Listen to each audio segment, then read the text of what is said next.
ब्रह्मपुर मंडल कारागार परिसर में बीजेडी टीम पूर्वतन विधायक तथा बीजेडी जिला सभापति विक्रम पंडा को साक्षात करने बीजेडी एक टीम ब्रह्मपुर जेल में पहुंची।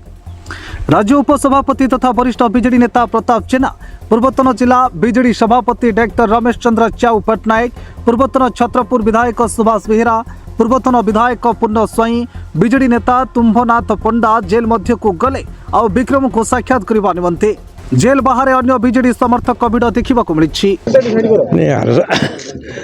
माने राजनीति उद्देश्य रखिकी जो अरेस्ट कर विरुद्ध में समस्ते गोटे उद्देश्यमूलक रखी तो ये आम गोटे सांत्वना देलु निश्चय निर्देश खलास हम सब जहाँ कि अच्छी आईन जो किसी असुविधा ना समस्ते खलास हो तेणु समस्त सांत्वना देलु।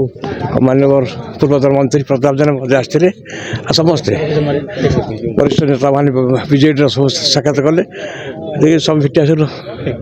विक्रम पंडा को मदन दली की सुनील दास को सब भेटी आसलु। आम कहलु किसी व्यस्त हेनी समस्ते निर्देश खलास।